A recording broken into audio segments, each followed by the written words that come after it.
Okay, it's finally time to talk about what I'm always most excited for, the heroes. Who thought we were getting Bishop in this wave? It makes sense from a story perspective, but I would have thought there were 6 other mutants more likely to show up than him. But either way, here he is, and I think he looks like a ton of fun. With a power set similar to Captain Marvel, it's no surprise he's able to turn energy into money and damage. But he does it in a very different and, in my opinion, more interesting way. As a time traveler, he also has a big focus on the temporal trait. Let's take a look at his alter ego. Lucas Bishop is a mutant and temporal and has a 4 recovery and 12 hit points, the standard 6-card hand size, and an ability called Temporally Displaced.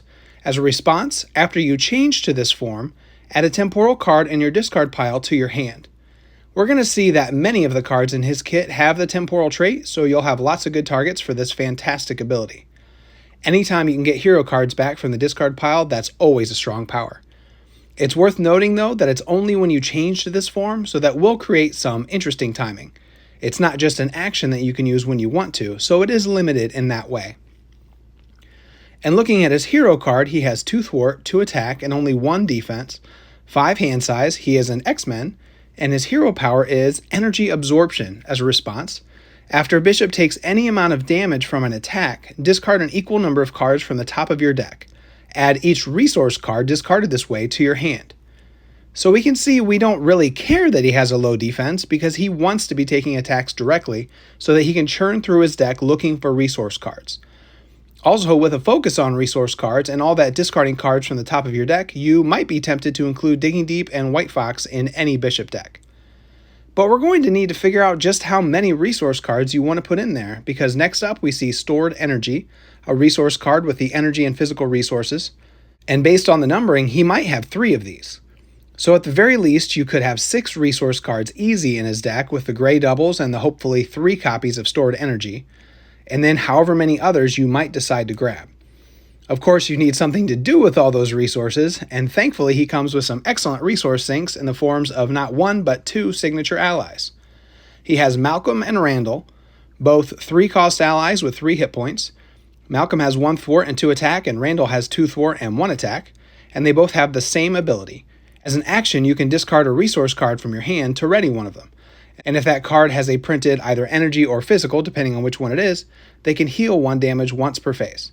So if you do have leftover resource cards in your hand, you could use them to ready one of these guys.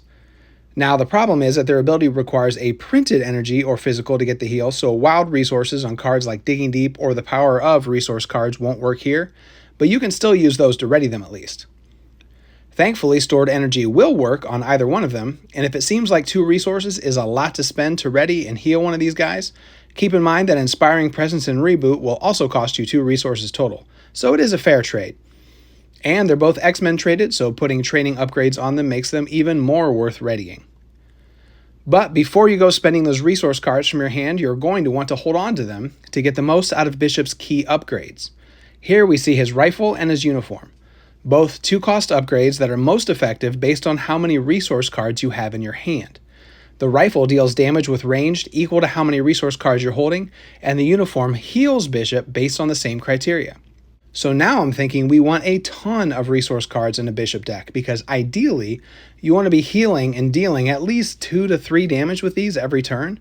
These are obviously pretty random, but I think they're very fun. You're taking that big hit in the villain phase and just hoping with each flip to be adding another resource card to your hand to power these upgrades up. And it's also incredibly thematic. It really feels like Bishop is taking in that energy and then unleashing it. We really are going to want to keep the resources flowing, so I think a big part of that is going to be taking advantage of Bishop's mutant status and using mutant education to shuffle Stored Energy back into the deck. His alter ego power is so good that you're going to be wanting to flip down as much as you can anyways. Pulling a Stored Energy out of the discard pile and using it to play an upgrade or ally is huge. Though, like I alluded to at the beginning of this section, it's unfortunate that you can't use his alter ego action to add a resource card to your hand on the way up from alter ego in order to help power up the gun in the suit. Now let's take a look at the last couple cards they showed, the next one being Supercharged. Action, discard a resource card from your hand. Place 1 charge counter here for each resource icon on that card. And then as a hero interrupt, when you make a basic attack to discard Supercharged, you get +2 attack for this attack for each charge counter here to a maximum of +8 attack. So you could put up to 4 counters here by spending 4 resources from resource cards to get a huge basic attack. I'm sure this sounds very familiar to you, as it's pretty similar to Captain Marvel's energy channel, though instead of just dealing damage, it requires you to basic attack in order to use it. And just like energy channel, it isn't necessarily the most efficient use of resources. 5 total, including playing supercharge to the table, to deal 8 damage isn't the best trade, but it's made up for by the convenience of being able to build it up over time, and it's nice to have somewhere to put leftover resources if you end up with more than you need. Another positive of it is it's just an action to put the resources on it. So when you flip down to Alter Ego and add a temporal card to your hand, you could always just grab a stored energy out of the discard pile and then put the resources there. Speaking of that though, unfortunately this doesn't have the temporal keyword, so no recycling this with temporally displaced. Since Supercharge sets up a huge basic attack, I definitely see some fun to be had in aggression with hand cannon and marked. You want to get the most out of that big swing, so it should go straight to the villain, but taking a minion out along the way just makes it that much better. The final card of his that's been revealed is his big attack event, Concussive Blast. 3 cost and reads Hero Action Attack. Deals 6 damage to an enemy if you paid for this event with a resource card, Ready Bishop. Very reminiscent of Kitty Pryde's Shadowcat Surprise, costing 1 more but dealing 3 more damage.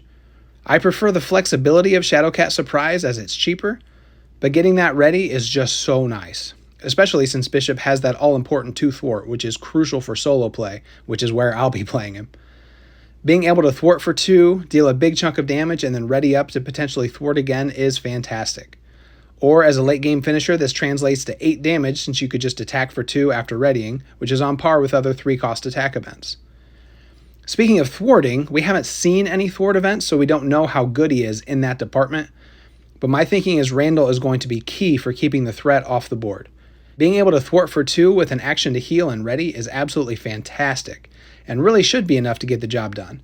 I'm thinking for solo play, he's a priority target when doing your mulligan.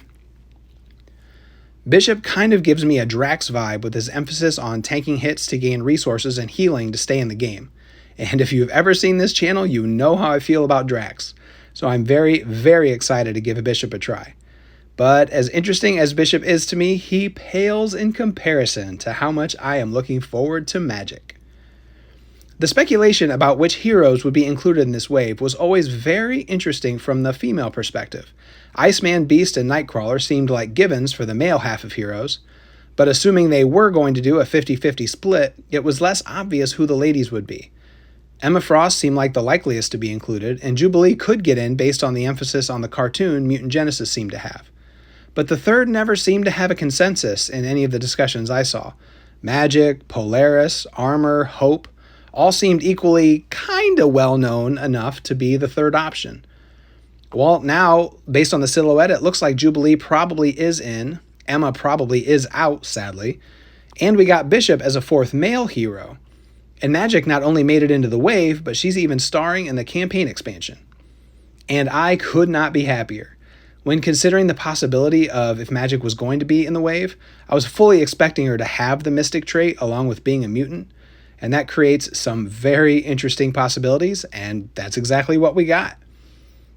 Taking a look at her cards, we see Ilyana Rasputin. Yes, she is the sister of Colossus, if you weren't aware. And she is indeed a mystic and a mutant, and her power reads, Interrupt. When you change to hero form, choose a spell in your discard pile and put it on top of your deck, limit once per phase. Interestingly, her power is very similar to Bishop's in that it takes place when changing forms, but this one happens in the opposite direction. As you're changing to hero form, you can grab any spell in your discard pile and put it on top of your deck. And the reason this is ridiculously good is because her hero power says, you play with the top card of your deck face up. Once per phase, you may play the top card of your deck as if it was in your hand, reducing its resource cost by 1. Fans of the Lord of the Rings LCG will recognize this as an even better version of Gandalf's hero power, because not only can she see the top card, not only can she play the top card, but she even gets a discount. This has got to be one of the best hero powers in the whole game. It's effectively like having a 6-card hand size, and when you do play the top card, you're getting a 2-resource discount since you aren't losing a card from your hand.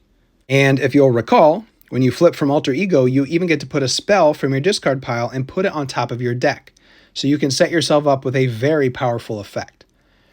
If you happen to own the Mad Titan Shadow, then you have the 4 very good spells from the Adam Warlock deck.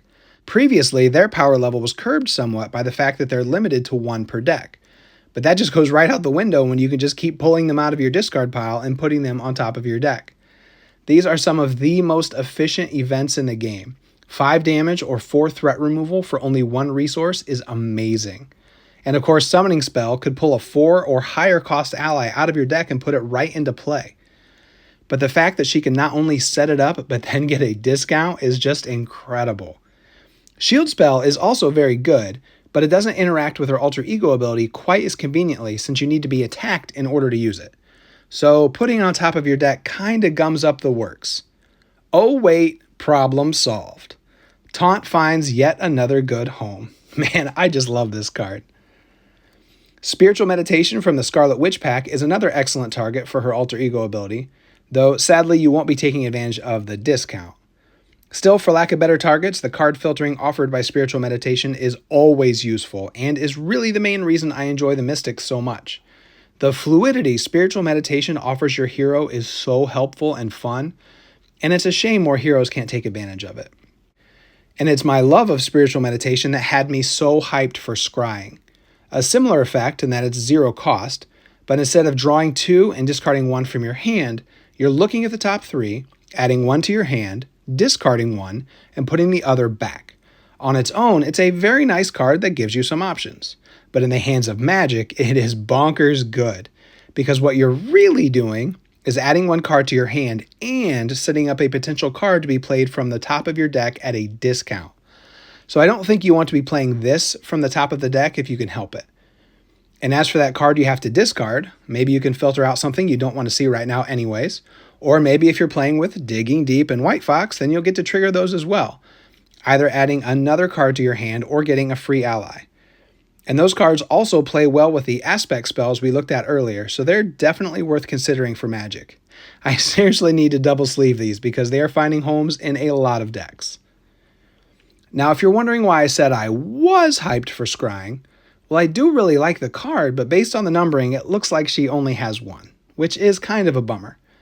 In fact, this is the only spell of hers that they've shown, which is kind of odd since her Alter Ego ability revolves around spells.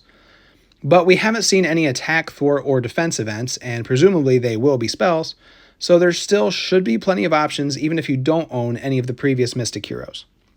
Rounding out the Mystic side of things, she of course can make use of Sorcerer Supreme, which is just nuts considering she already sort of gets an extra hand size. And then we see 2 new cards for the Mystics, Blood Gem and the very excitingly named Basic Spell. Blood Gem is a 0 cost upgrade that will give you a wild resource at the cost of 2 life. Eesh. I'm the type of player who has no problem spending health or taking extra encounter cards for benefits, but even I'm willing to admit that that's a steep price for 1 resource. But with it being 0 cost to put into play, I think you still include it, because at the very least it's a deck thinner, and the Mystics are very good at getting through their decks quickly, so thinning the deck is a good thing to be doing. And the resource is there if you need it, even if you won't necessarily be using it every turn. Basic Spell, on the other hand, I don't know how I feel about this one. It's a 2 cost basic event and you get to choose to either heal 3 damage from an identity, remove 3 threat, or deal 3 damage. On the one hand, those aren't very good cost to effect ratios when you consider that Recuperate, To the Rescue, and Haymaker aren't very highly regarded and have very similar effects. On the other hand, versatility is far from worthless, and having a card that can respond to the needs of the moment might make up for the lack of efficiency.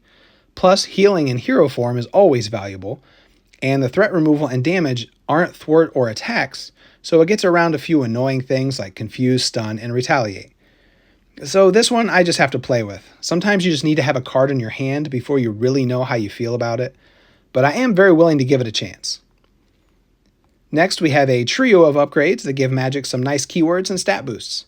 The fun gimmick here is the stat boost is dependent on the top card of your deck showing a specific resource. So for 2, her Crown gives her Steady, and if the top card of your deck has the Mental or Wild resource, you also get +1 thwart, bringing her up to that all-important for solo 2 thwart. And then for only 1 resource each, her Sword and her Armor give her Piercing and Retaliate and potentially +1 attack or +1 defense. First off, these are fantastic keywords to have. Steady on a hero is still very rare and very welcome, and Piercing and Retaliate are always nice to have. And they're very fairly costed considering you may or may not be getting the stat boost. And that's where the real fun of these cards comes in, because it gives Magik some interesting timing considerations. If the resource on the top card is physical, and you're wanting to do a basic attack this turn, you'll probably want to attack before you play the top card. But maybe the top card isn't giving you what you need, so you might play it in the hopes of revealing what you do need. I like that kind of stuff. And one last note about these upgrades, since they're so cheap, it should be easy to get them out, which goes back to what I was saying about thinning your deck. Magik's second deck pass should be very powerful, as you'll mostly just be drawing resources and events. Now, I've talked a lot about using her alter ego ability to set up the top card of your deck, but she has two more cards that also allow you to manipulate things in your favor, Limbo and Stepping Disc. These give you a lot of options for making the best use of your hero power, and kind of gives Magik a domino feel. Limbo is a one-cost support that allows you to exhaust it to swap the top card of your deck with any card in your hand. And interestingly, there are actually two different ways to use it. You can either use it as an action during your turn, or as a response to the villain phase beginning, you can exhaust it then instead. So you can still only use it once a turn, but you have a lot of flexibility in how to make the most of it. Now, the applications for how to use it during the hero turn are pretty obvious. Whatever card you're wanting to play for a discount, you can be sure to swap it to the top. It's especially nice if you have a zero-cost card on top of your deck. No need to waste that discount, just move some things around. Play the zero-cost card from your hand and then use your discount on the card you put on top. But being able to use it right before the villain phase is great, because you could, for example, make sure the top card of your deck has the right resource on it to get the most out of your armor, if you're planning to defend. Or even better, you could put a defense event on top and then use your once per phase hero ability to play it from there with the discount during the villain phase. In fact, as it stands now, it looks like you'll need to be playing Protection in order to get the most out of her hero ability, as cards you can play in the villain phase are virtually non-existent outside of green. I'm hopeful that her cards we haven't seen yet will include some that can be played in the villain phase so we can take advantage of that power as often as possible. But even if not, playing Protection will feel particularly special with her because of this ability. Stepping Disc is a one-cost event that will ready Magik and also allows you to pull a hero card out of your discard pile and put it on top of your deck. It can't be another Stepping Disc though, so you can't just keep looping Stepping Discs.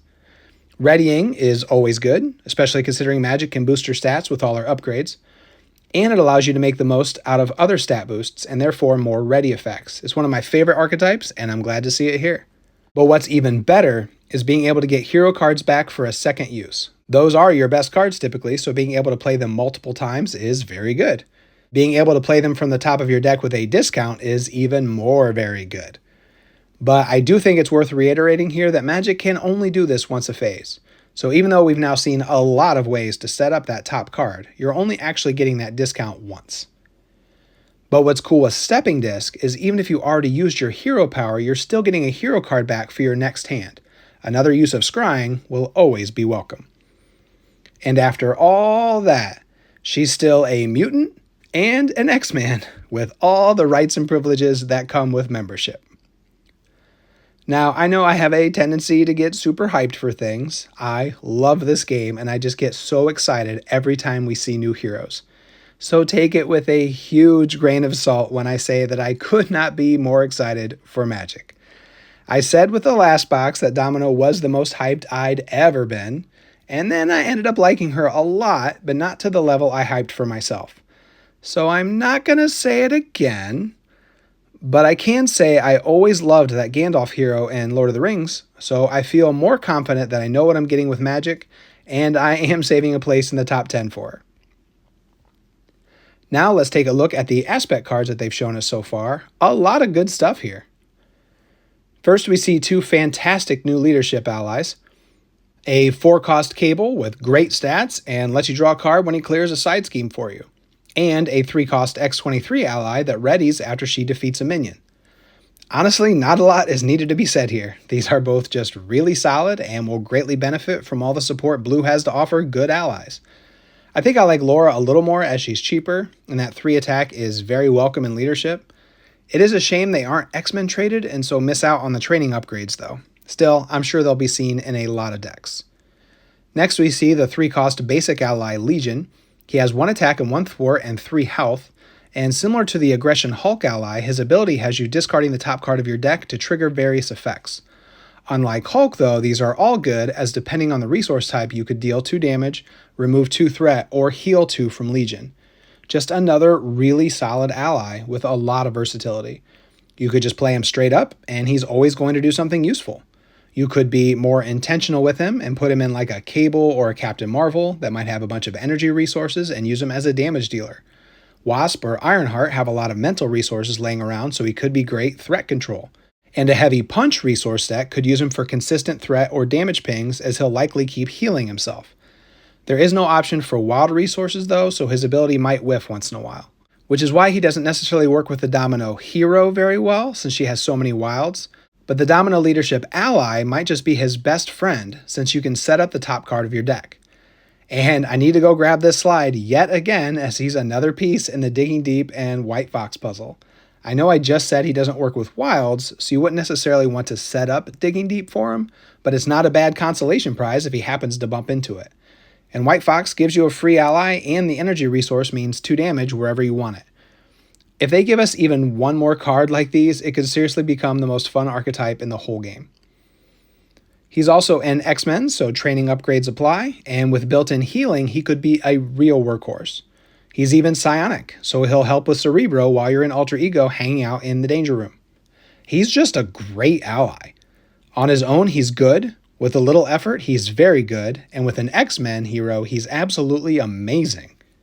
And because they've just given us a bunch of great new allies, they've also provided a way to keep them alive with the Advanced Suit, a zero-cost upgrade that can only be attached to an X-Force or X-Men ally, and it reads Response: after attached ally defeats a minion or side scheme, discard 1 card from your hand, heal 1 damage from attached ally for each resource on that card.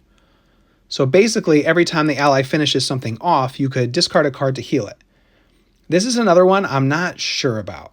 There are definitely allies worth taking the time to heal, but we already have other ways to give them more health, and there's also First Aid, which is more versatile, and it's also limited to when they complete something.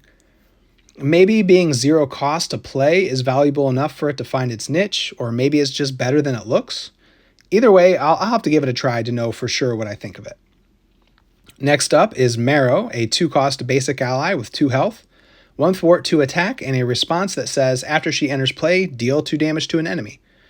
You do have to be X-Men or X-Force to play her, and if you are, you should. Not much else to say, really. Goes in any deck, deals 4 damage for you, and then takes a hit. Fantastic. Next, we come to 2 very exciting cards for leadership. As soon as I saw this, I thought it was weird that it wasn't in the game already because it seems so obvious, but at the same time, it feels very fresh and new. We're going to get to turn our signature allies into sidekicks. A 1-cost upgrade that can only go on a signature ally you control. It gives that ally 2 more health and also will heal your new sidekick for 2 whenever you make a basic recovery. Before we look at the card that makes this really awesome, let's quickly point out 2 things about the design of this that are absolutely brilliant. 1, it makes recovery more interesting. If you're anything like me, I avoid using my recovery like the plague for most heroes.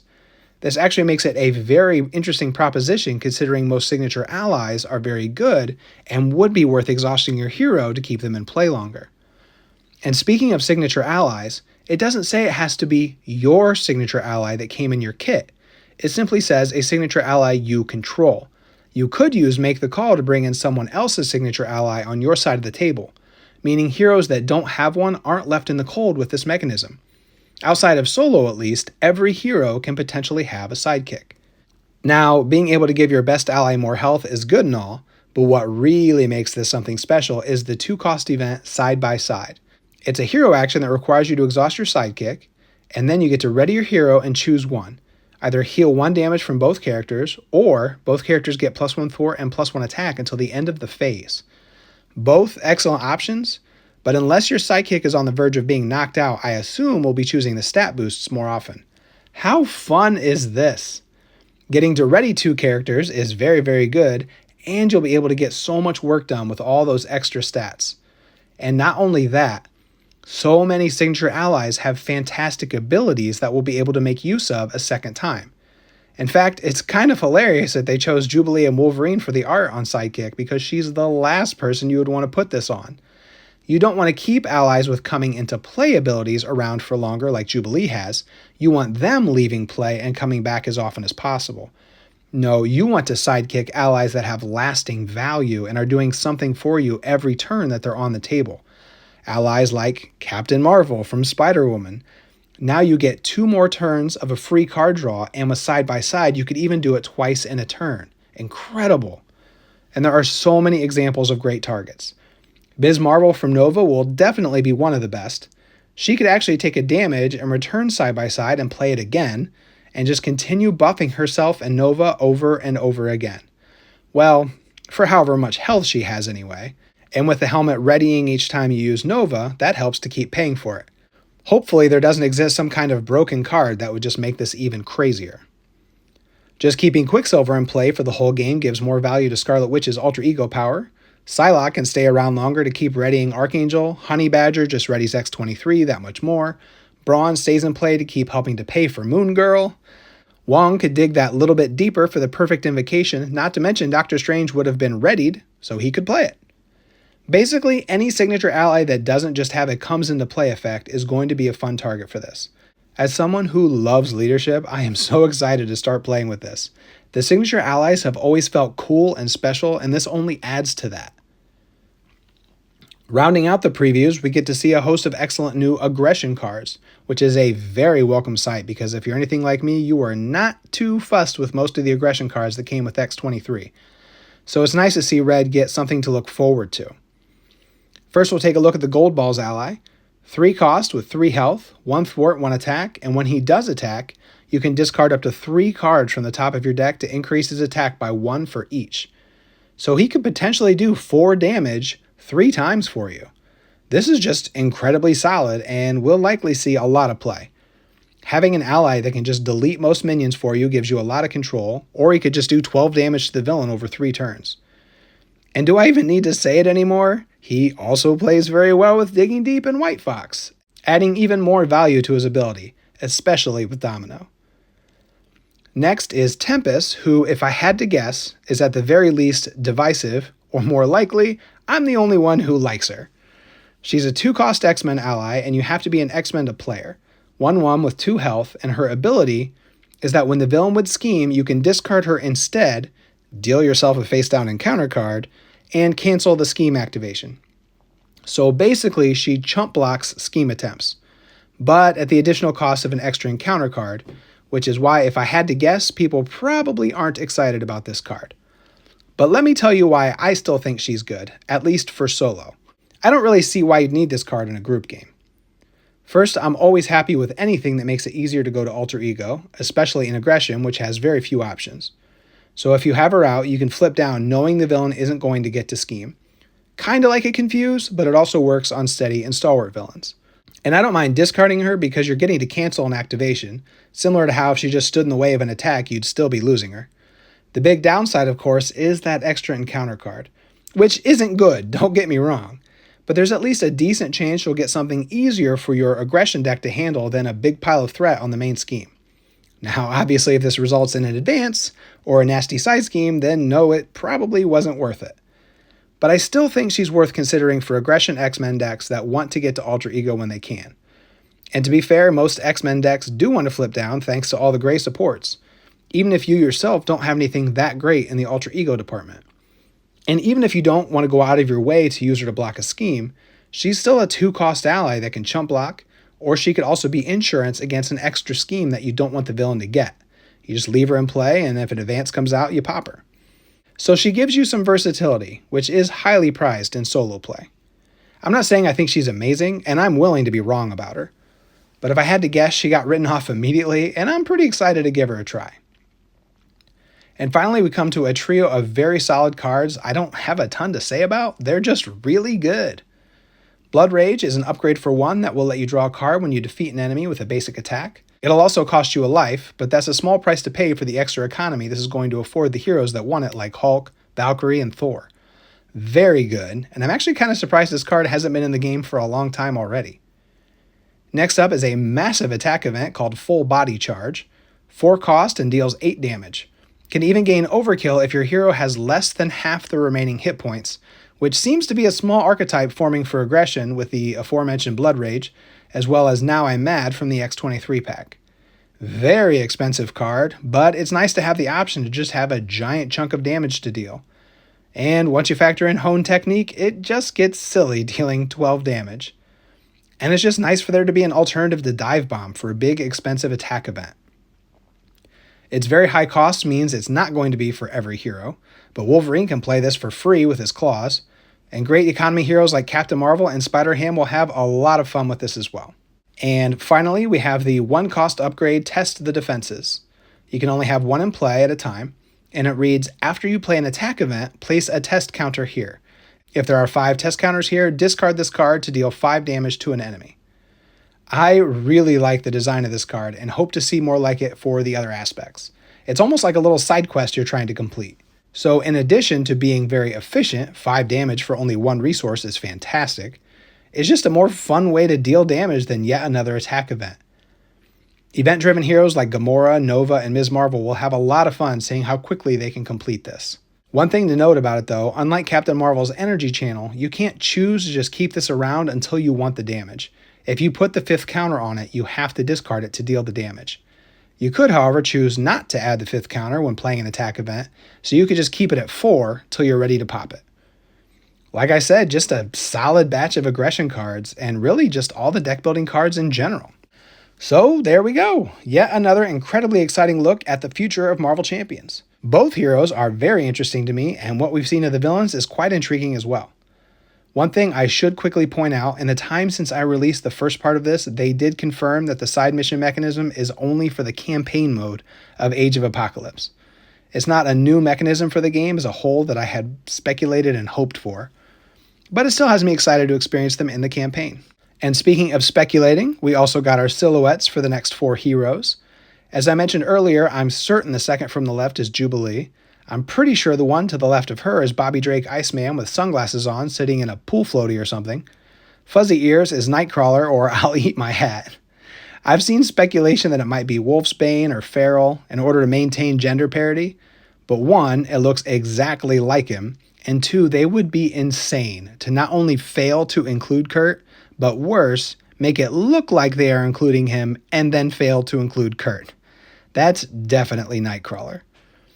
As for the last one, I really don't know. It definitely should be Beast, because in 3 cycles of mutants, I don't know how you don't make a Beast hero, but it really doesn't look like Beast. I would love to be wrong, but it looks more like Magneto to me, which would also be very cool. And again, just very sad that none of them look like Emma Frost. And with that, I go back on my baby break. Honestly, it took me way longer than it should have to get these done, so clearly I am not ready to go back to anything resembling regular output. But it was a lot of fun to talk about this with you, and we'll be getting back to getting up and gaming sooner or later. Thank you so much for joining me, and I hope you're just as excited about the future as I am. Take care, folks. Bye-bye.